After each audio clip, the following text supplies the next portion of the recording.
El perfume de una piña puede detener a un pájaro.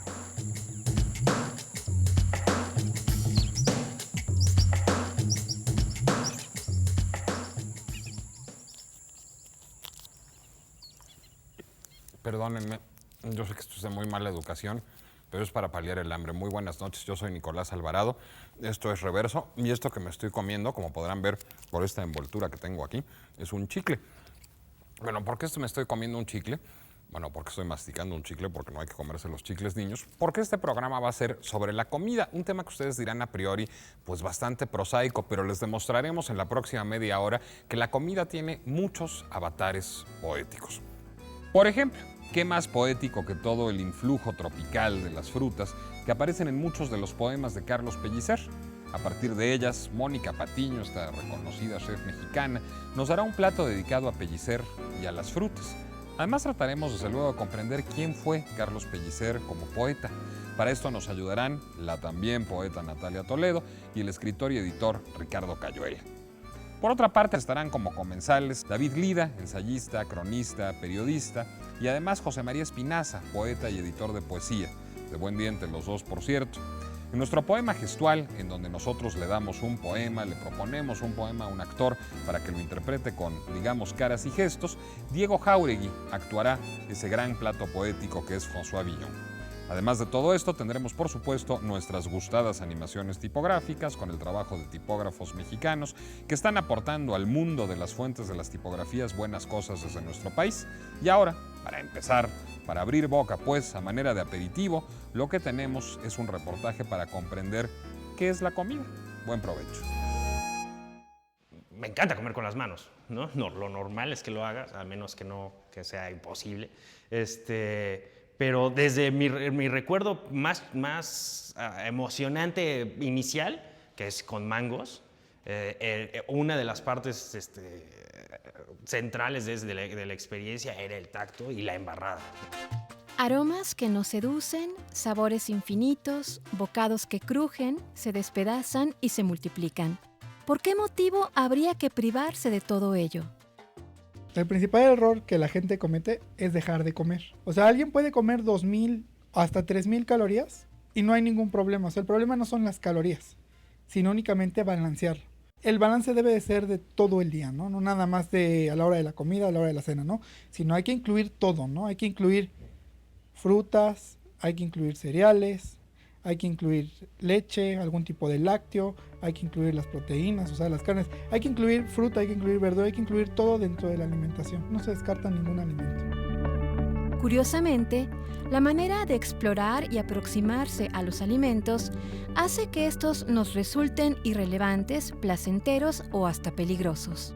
La papada del cerdo, ¿no? Que con sus capas de texturas, sobre todo cuando está bien hecha, ¿no? La piel que cruje ligeramente cuando está bien hecha. Luego una capa más, un estrato de carne que ofrece una cierta resistencia a la mordida, y luego una capa más alta de grasa que pues, su goce es que no ofrece ninguna resistencia a nuestra presión, ¿no? Entonces, cuando uno ejerce esa mordida, pues, o sea, sabe a lo que quieren llegar cuando dicen, bueno, hay una explosión en la boca, ¿no? Yo me imagino que es un entrecruzamiento de sentidos, un entrecruzamiento sinestésico, en el cual cada uno de los sentidos se habla con los otros. Cuando uno se da cuenta de que está oliendo los colores, o a la inversa, que los colores le recuerdan aromas o sabores.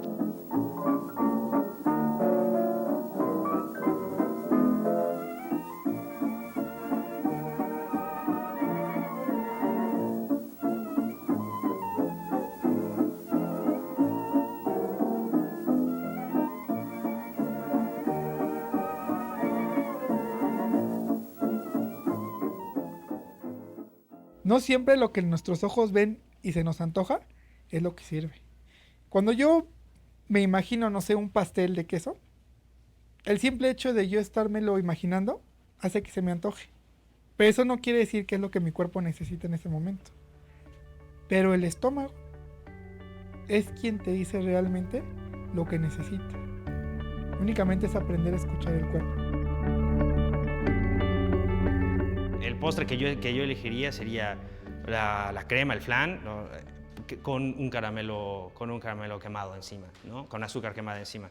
Crème brûlée o crema catalana o crema de Australia, cualquiera de esas, ¿no? Un flan normal, igual por la inclinación feroz que tengo por las texturas y que lo pones en la boca, la cuajada se empieza a deshacer y todavía tus dientes tienen que ejercer, pues estar rompiendo el azúcar quemado. Bueno, ese es un placer enorme, sobre todo si es de vainilla para mí. Lo que nosotros recomendamos es que por lo menos sean 7 alimentos diarios. ¿Sí? Al despertar, comer. Desayuno. Entre el desayuno y la comida, por lo menos una colación. Entre la comida y la cena, otra colación. Y al dormir, volver a comer. ¿Por qué? Porque es la única manera de volver a acelerar el metabolismo. Y el problema es que cuando llegamos a la hora de la comida o de la cena, traemos cargando pues ya mucha hambre. Y entonces, ahora sí que devoramos todo lo que hay en la mesa.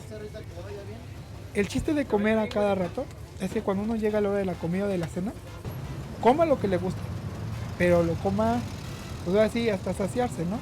No hasta llenarse.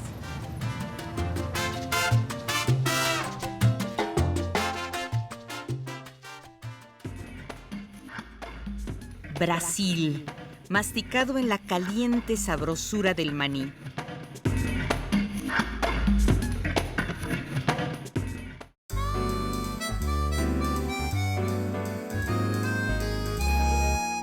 De niño, Carlos Pellicer se vio obligado a vender en la calle los dulces que cocinaba su mamá para contribuir a la manutención familiar. Infancia es destino, de algún modo, ya que no solo es un poeta muy solar, sino también muy frutal. Veamos más sobre él. Carlos Pellicer, poeta tabasqueño, pertenecía al grupo postrevolucionario de poetas conocido como Los Contemporáneos, por la revista en que colaboraban. Pero aunque fueron de la misma generación, no todos eran iguales.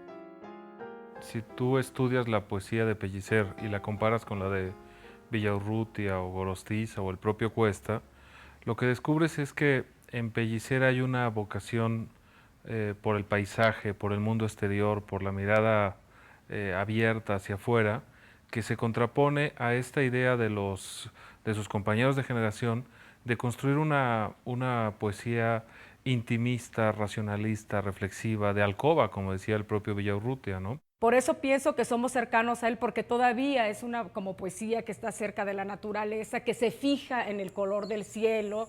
A Pellicer le interesaban mucho las palabras, la guanábana, el tezontle, la salamandra, el nombre de los objetos de la naturaleza y del mundo, y con esa, digamos, fascinación por las palabras construyó una verdadera cascada de metáforas. Es el poeta metafórico por antonomasia, y dentro de ese mundo están los sabores de Pellicer, ¿no? Pellicer me sabe como cuando el agua ha pasado y ha mojado la selva, y entonces la selva desprende esos aromas a tierra mojada, a humedad, a las frutas recién bañadas de agua. Le interesa mucho el universo de los animales, las frutas y las plantas de la naturaleza del trópico, en recuerdo a su infancia, a su vida en Tabasco, donde nació, y hay, digamos, una permanente fascinación por ello. El gran tambor del viento que antecede a la lluvia, en cuyas vidrierías los instantes cierran la boca a todo comentario. El gran tambor del viento perfora los oídos de la atmósfera y se queda colgando de un cartílago. A esos momentos, la dinámica furia de los átomos pierde velocidad. Sí, por fin, la poesía, reina del reino vegetal, la cifra 1 entre los 1.000 millones del ambiente. No es un tropical fascinado por el mundo que inconscientemente lo va cantando, sino también alguien que conoce desde dentro la técnica de la poesía y se sirve de ello para ser un poeta paisajista, pero con un gran dominio técnico, ¿no? Es muy consciente de que la poesía se materializa en una lengua concreta, que esa lengua tiene una tradición, que tiene unas formas ya trabajadas. Él es un estudioso de esas formas, fue profesor muchos años de poesía y conoce muy bien las formas canónicas de la tradición en lengua española, en particular el soneto, y digamos que las explota y las maneja. Claro, su verdadera expresión era el verso libre, pero era un verso libre producto de un gran conocimiento de las formas canónicas. Carlos Pellicer, un poeta que salía a caminar bajo el sol y arrancaba sus poemas de los árboles, como si fueran los frutos de su infancia. Mucho sol, como la revelación que hace el sol sobre las cosas, que las descubre, los colores muy presentes, muy vivos. Evanescente la poesía, que nos alimenta el espíritu, y concretísima, la comida, que nos alimenta la panza. Gracias, pues, a Carlos Pellicer por su poesía, pero también a Mónica Patiño por los guisos que nos preparará a partir de él. Vamos a ver en qué va. Para mí la comida es una expresión, ¿no? Crear un platillo es una expresión de algo que nace internamente, en la mente, ¿no? Digamos, la poesía es donde nace, en la mente, pero nace por una experiencia, y esa experiencia la quieres expresar a través de tu dimensión cultural, de vivencias, etc. Y la comida, en este caso, para mí es esto. Es una expresión de algo que, gracias a tener experiencia, igual de mi infancia, de mi abuela, ¿no? Que llegara a la casa y que oliera a caldo de pollo, pero con hierbabuena. Y entonces todas esas experiencias se van plasmando y dicen, bueno, entonces esto va con aquello. Y ahí empieza a crear esa poesía donde su manifestación se convierte en una comida. Tú te acercas un limón o te acerca estas palabras que pueden ser huecas para quien no conoce, tamarindo. Esas palabras ya automáticamente me viene algo de acidez, me viene algo de un agridulce. Y esas experiencias las tengo yo, te las estoy describiendo porque tengo el recuerdo. Y para poder crear, primero hay que tener esta mente llena de conocimientos, llena de información y no forzar. La creatividad viene cuando no se forza, cuando no se exige, cuando solamente se pone uno en contacto con eso y surgen las cosas. Pues sí, inmediatamente cuando leí este poema de Carlos Pellicer, como que no pensaba que fuera a ser tan expresivo en su parte culinaria, porque sí define ahí casi una receta para mí, pero también la ubica en un lugar, ¿no? Habla de palmeras, habla de tamarindos. Y en México este palmera y tamarindo lo tenemos ya, pero también existe en Tailandia. Entonces me viene también a mí esta experiencia de haber estado en Tailandia, de saber que con el coco se hace ceviches, se utiliza para cocinar, con el tamarindo le da el agridulce que se necesita para tener un balance. Y ahí me viene y en mi mente digo, bueno, vamos a hacer algo fresco. Pues habrá que hacer hambre para ver qué nos prepara Mónica Patiño a la luz de Carlos Pellicer. Y para hacer hambre justamente, para tomar el aperitivo que no nos sirvieron, pero no importa, me acompañan en esta mesa aquí en Reverso para hablar de la comida. Como siempre, un poeta y un no poeta. José María Espinaza, poeta y además editor de poesía. ¿Cómo estás? Muy buenas noches. Bien, gracias. ¿Cómo estás tú? David Lida, ¿cómo estás? Tú que eres cronista, que eres ensayista, que eres periodista y que además presentas un libro casi que en este preciso momento. Sí, se llama Las llaves de la ciudad y es un libro de crónicas de la Ciudad de México. Eso ya anima muchísimo, además anima a la lectura, David, muchas felicidades. Gracias. Yo quiero preguntarles, digamos, ¿para qué sirve la comida en la poesía, en la literatura? Creo que sirve como una metáfora de muchas cosas. De entrada, un poco mi hipótesis es, la comida casi siempre marca una metáfora o de los apetitos, por una parte, y de los apetitos no solo, digamos, gastronómicos, sino de toda suerte de apetitos, del deseo, pues, en el sentido más primario de la palabra, o creo que también forma una constituye una metáfora de lo nutricio, de lo femenino, de la naturaleza. ¿Ustedes coincidirían con este diagnóstico un poco hecho al vapor? Bueno, yo creo que sí, que la comida ha sido a lo largo de la historia una manera de medir las culturas, de clasificarlas, incluso los antropólogos utilizan a veces lo crudo y lo cocido. Y yo creo que esto tiene que ver con concepciones del tiempo y por lo tanto con concepciones artísticas. Y la poesía, que no puede estar ajena a eso, ha dado buenos ejemplos de una relación con el arte culinario.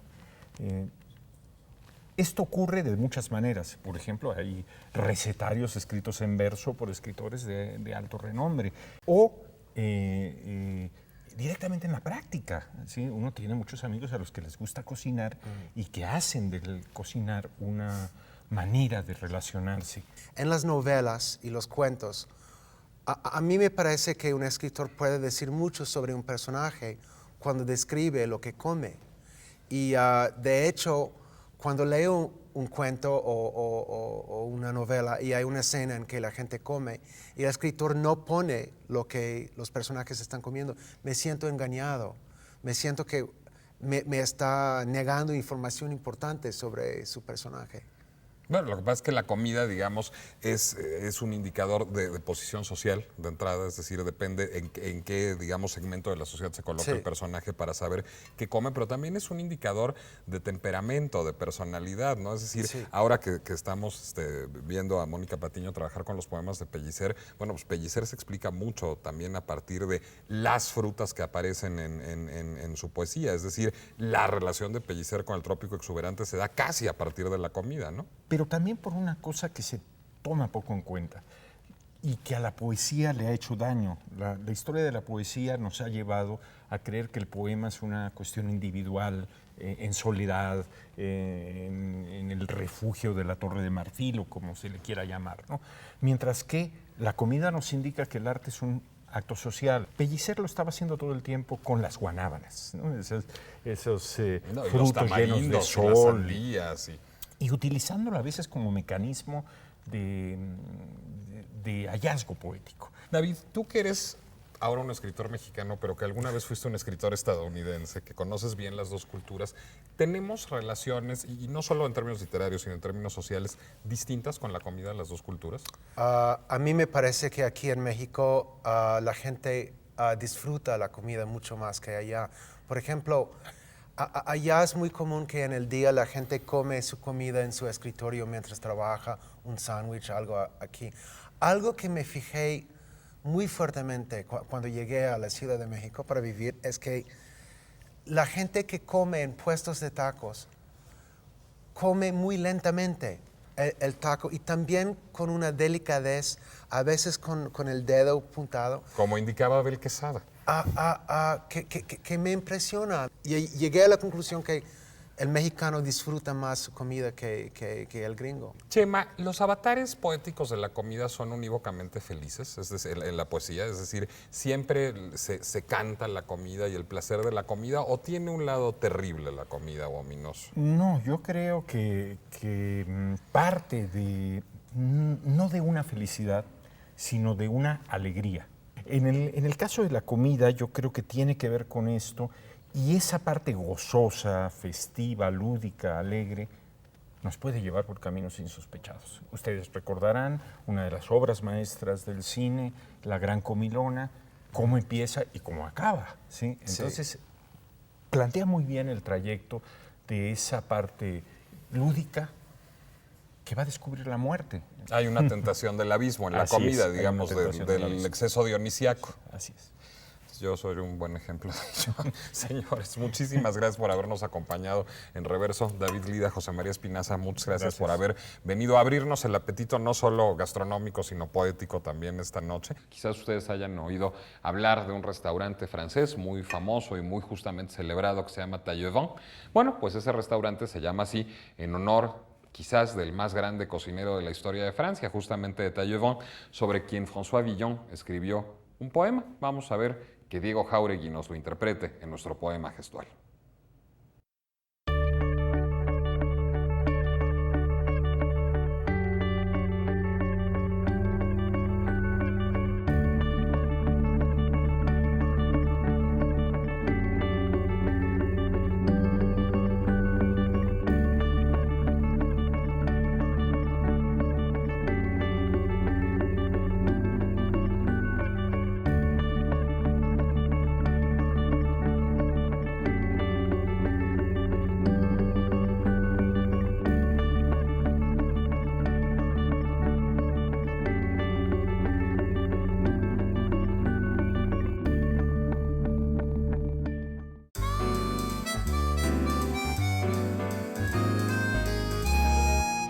Hoy ya estamos aquí con Mónica Patiño. ¿Cómo estás, Mónica? Gracias Bien, por estar en Nicolás. Reverso. Gracias. Estamos en el Naos, pero podríamos estar en la Taberna de León, o podríamos ¿O en el estar mar? en el MP Bistro. No, bueno, lo que pasa es que Sí. ya tienes un emporio restaurantero, mi querida Mónica. Ya, ahí vamos, los años, el tiempo. Exacto, y muchos fans entre los que me cuento. Muchas gracias. Oye, pero estoy muy sorprendido porque, bueno, te mandamos un poema de Carlos Pellicer, pero bueno, pues nomás habla de tamarindo y tú ya sacaste Ya lo aquí encontré un allí. abanico de sabores.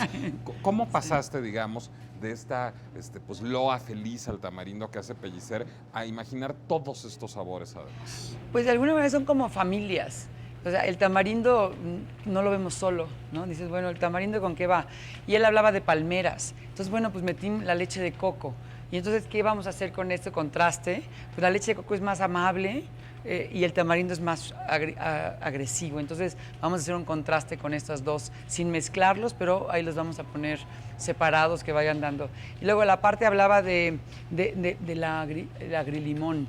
Entonces, bueno, pues puse un poco de toronja, que es una acidez no tan fuerte como un limón, pero también pusimos un poco de limón. ¿Y el limón con qué lo ligamos? Pues siempre con alguna fruta o en el caso, pues me antojó que en la playa, pues con el pescado.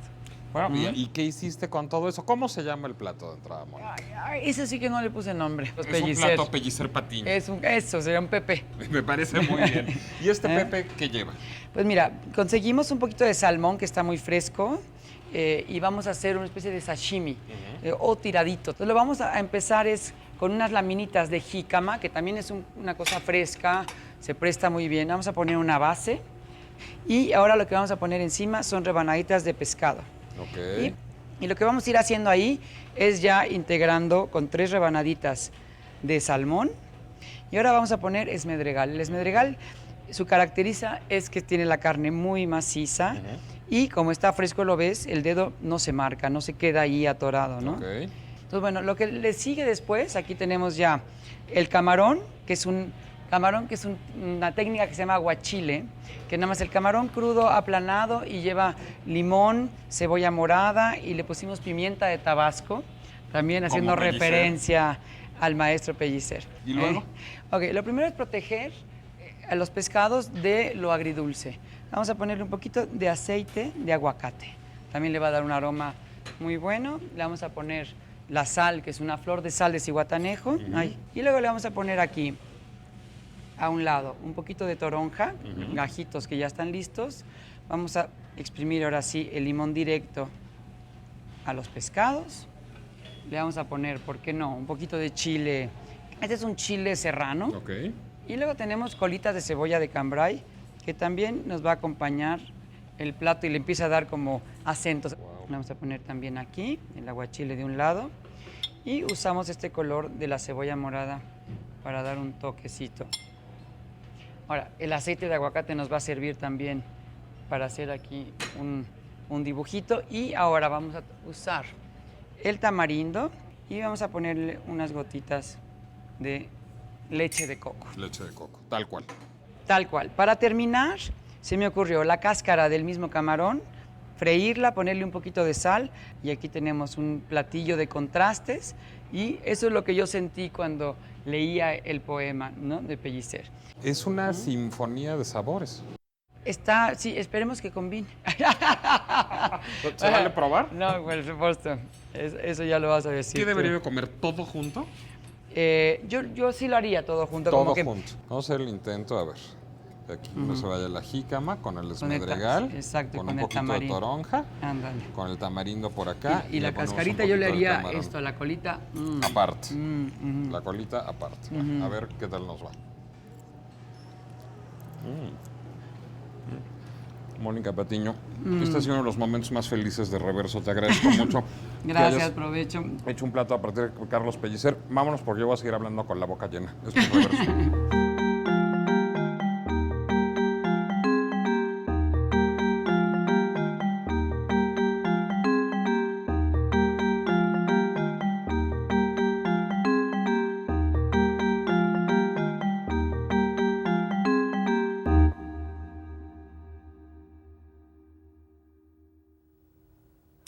Espero que les haya parecido suficientemente nutricia esta emisión de Reverso dedicada a la comida. Para mí, en todo caso, fue un banquetazo y como verán, pues yo me quedé antojado por los platos de Mónica Patiño, así que ya saben qué es lo que voy a hacer. En cuanto a ustedes, buenas noches y si tienen suerte, buen provecho.